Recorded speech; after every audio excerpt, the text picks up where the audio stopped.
connecting to this region of the body, we'll do a practice for dorsal vagal. So I'm going to ask you to stay seated as you are and just pretend that you understand. Maybe you very intimately understand this, but otherwise you're going to pretend that you understand what it's like to be in collapse. So place your hands out over your knees. Remember the picture in like on the Mexican postcard, it's got the sombrero. All you see is a sombrero because the person sitting is asleep. So come down to that kind of position. And try to sense for yourself how this could be a safe position for somebody to adopt.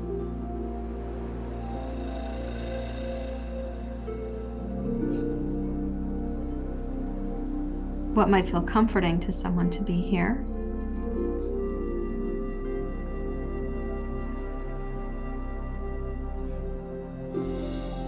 We may have our bias about not being in a dorsal vagal slump.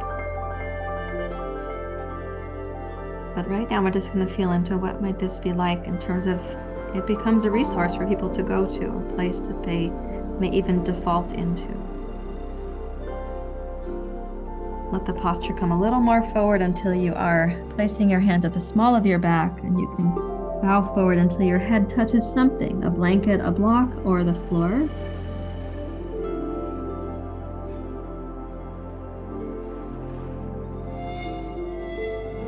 As you come down, you might notice that this is one of the most stable of the options, right? Stable in this case means tamas, which also translates as inert or inertia.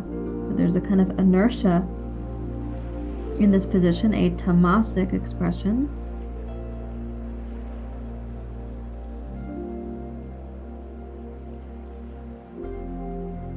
And I will ask you now to start breathing a little more deeply down into the lower belly.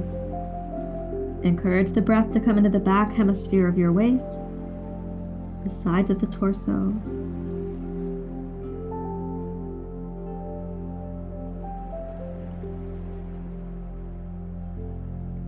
And then as you next exhale, start rooting the tailbone down, make it a little bit heavier. And then inhale, roll yourself up just to sitting. No need to greet the day or become, like happy-go-lucky. So just coming up to sitting. Place your hands out over your knees. We always move from dorsal vagal slowly, not an abrupt change. So we're going to make tiny circles right now. Circle the torso. You'll feel yourself weighting one sitting bone more than the other as you make a circle. And we'll make the circle rhythmically consistent. It's another very important thing about how our interpersonal neurobiological system gets developed, the rhythm in our environment. So when you make your circles, make them rhythmic for right now, so there's a consistency that you're providing to yourself. Let's change directions on the circle.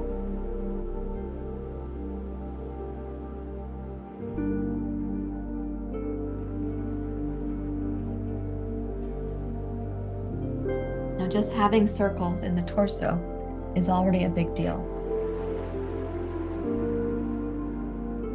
Let's bring that around to center. But for someone who got capsized or collapsed, that is already a lot of movement to ask of them. And now we're going to combine a couple things. Place your hands out over your knees.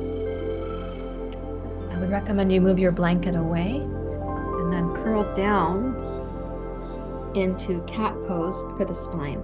So take the tailbone forward, around your lower back, and breathe in.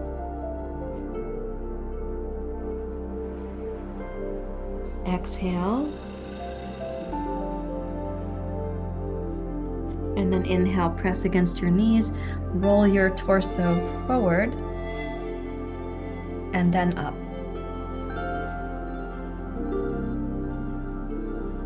And then exhale, curl back and down.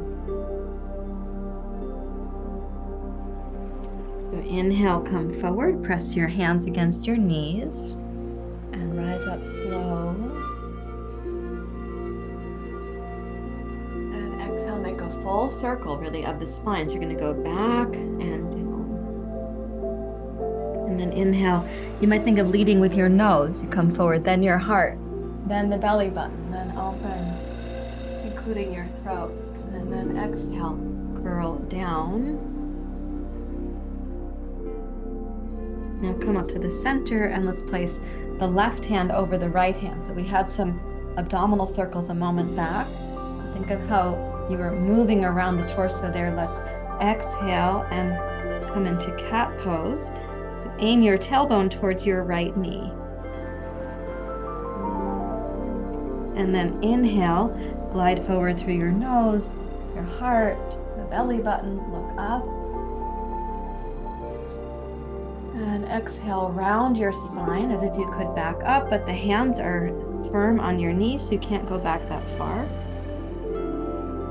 Inhale, forward and up.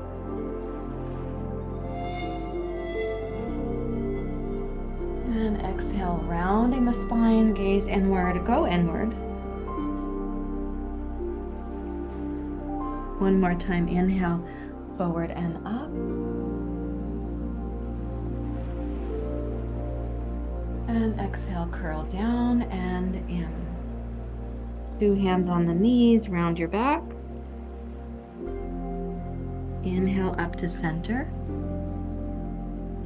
Now put the right hand on the left, or sometimes I like to put the right hand underneath and then the left hand holds the right. It can be more firm that way. Round the spine on the exhale. Inhale, forward and up.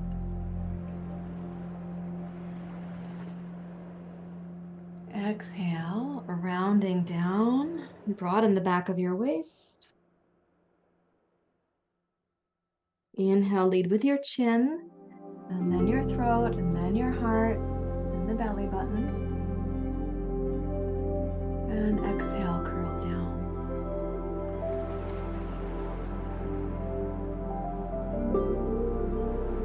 And then inhale back to center. Let's pause for a moment and see if it's possible that you feel a little more connected to the inner belly and the base of your pelvis, but also a little more connected to life around you.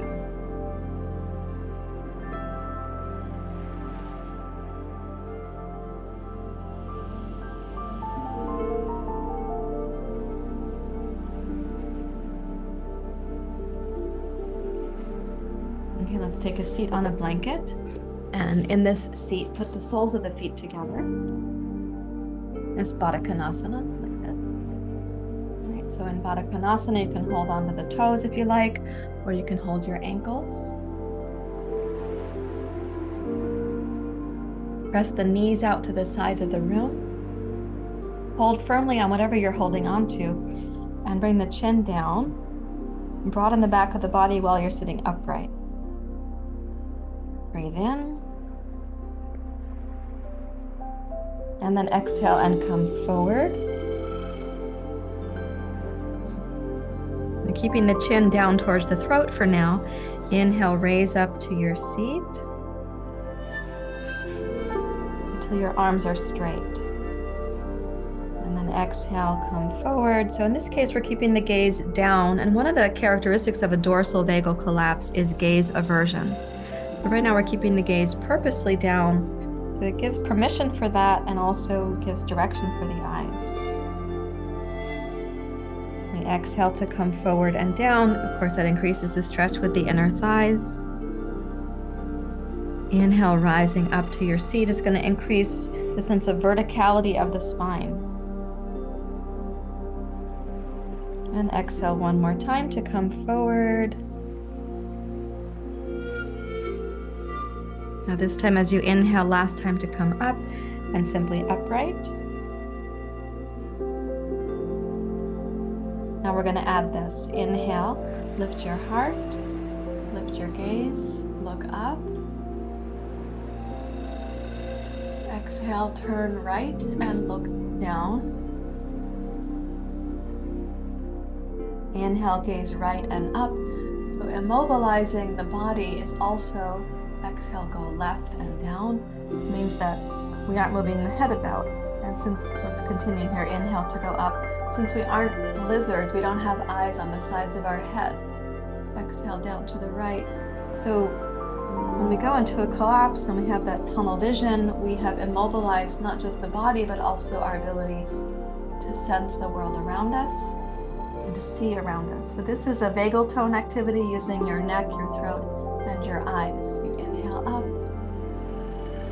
and exhale to the side and down. Let's do it one more time. Inhale up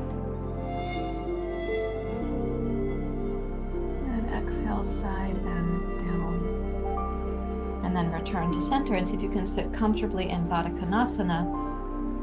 Hands out over the knees. So notice that it's already a larger space that you're encompassing just by putting the feet into Baddha Konasana.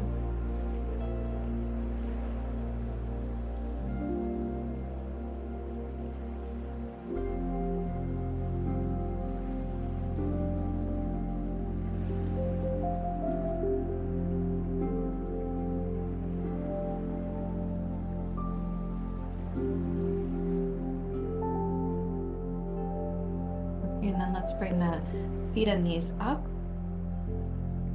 and transition up to stand. You can put your blanket aside. Okay, so let's picture that you have been in this sort of dorsal vagal place, right? And so this is a huge thing. You stood up. Big thing. I have a fingerprint that's obscuring my view of you. So coming up to stand, we're actually not going to stay upright that long. We're going to give someone permission to go from sitting, and perhaps they were doing the sequence we just did in a chair. So now standing from the chair is less of a leap evolutionarily, but standing up from the floor is pretty big, like when we were children, you know, lying down on our backs, lying on the stomach, learning to crawl, eventually standing up, and eventually standing up on our own. So come down to Prasarita Padottanasana. Release the weight of your head. Energize the legs.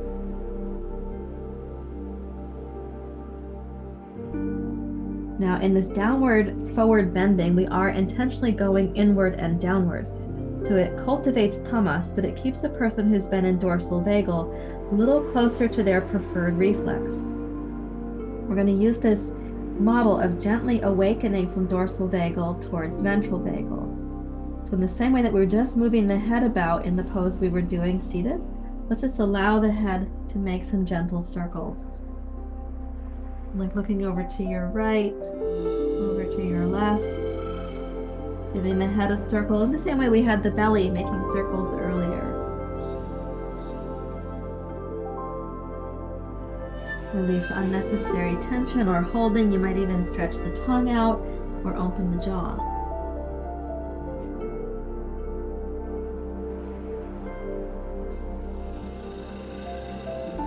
And then rise up to your fingertips.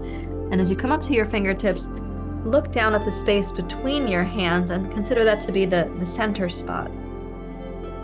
Now, some of you will be using blocks because the floor will seem too far away for you, and that is totally fine. Put your hands on blocks, but put a block between the two hands as well. Let's place the left hand in the center of the two hands, and then inhale. And as you open to your right, I'm going to ask you to trace your right thumb with your eyes. And then exhale, come back down, following your thumb with your eyes. And we're just going to do that about 4 times. So if you'll specifically follow your thumb,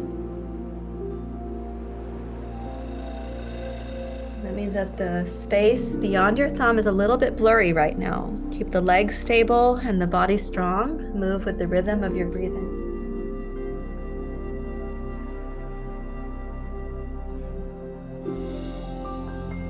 And then one more time, inhale, open to your right. And exhale to come down. Let's change sides. Place the right hand down. Inhale, follow your left thumb. You need to follow the thumb at the pace that your body and mind and breath can move together, also at a pace that is comfortable for the eyes.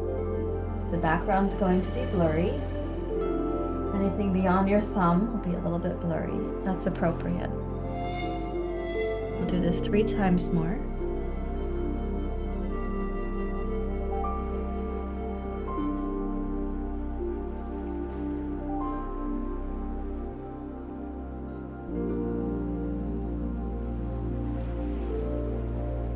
It's not necessary to reach to the fullest extent possible or to have the greatest flexibility ever.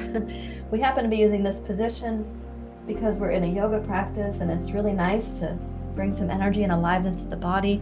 But this activity we're doing right here, you can bring that to a close. You could have done that sitting in a chair with the thumb out to the side in the room that you're sitting in. Let's take a deep breath in through the nose, down to the lower belly. Please energize your legs. Raise your hands up to your hips and inhale, rise up to standing. And then we're going to go heel toe, center. Okay. So if you were then standing up, this would be quite a change from that dorsal vagal collapse. If you've been doing this practice seated in a chair with somebody and they just did this sitting in a chair, totally fine. They may not be ready to be more dynamic than that. But now you can have them also come back to center, and let's gaze at the horizon.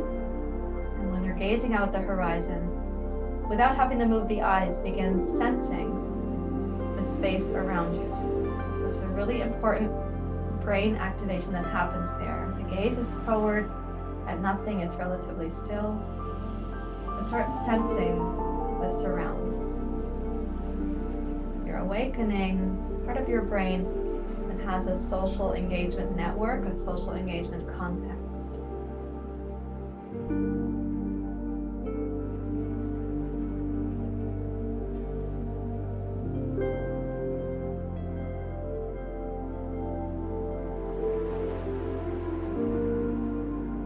Now we'll complete this short practice for the dorsal vagal. Let's inhale, raise both arms up overhead. And sense that surround space. Hold your right wrist with your left hand and exhale, side bend to your left. Notice in side bending that you're going to be breathing down into the right low belly and even the lower back. Some of those nerve fibers again in the lower gut region of the body. Keep both legs strong and stable.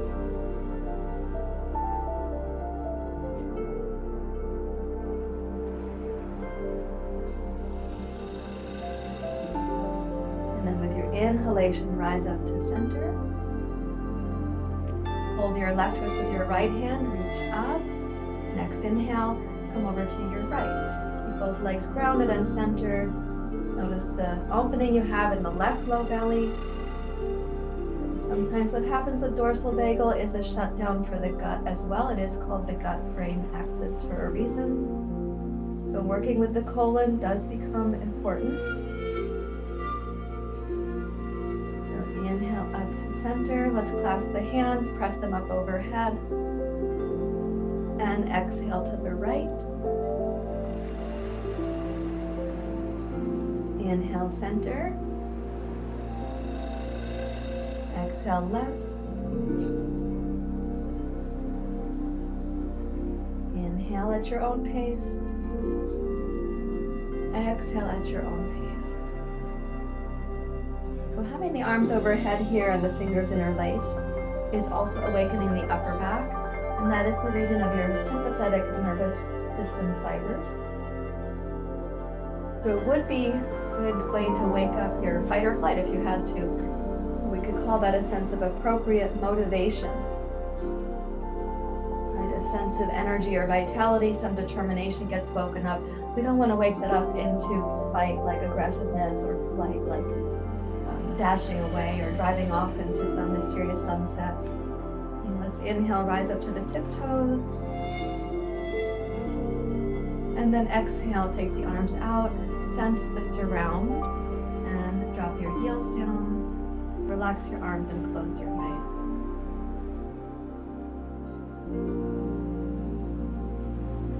Imagine yourself as interconnected to life itself. Could even let some inspiring people come to mind. Viktor Frankl, Aung San Suu Kyi, His Holiness the Dalai Lama.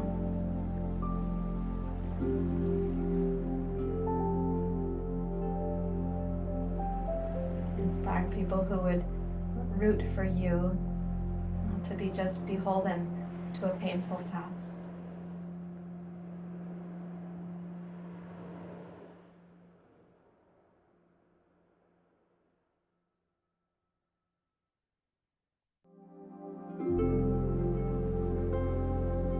So if that's for your dorsal vagal nervous system, now such a person could then go for a walk outdoors, experience nature, keep it simple, enjoy some food, digest some food, rather than having the gut become frozen also in the form of things like constipation, for example.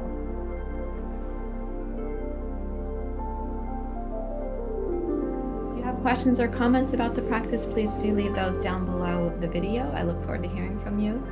If you have not yet subscribed to the channel, please do that as well. And don't forget to click the like button if the practice is helpful to you. Thank you very much. Namaste.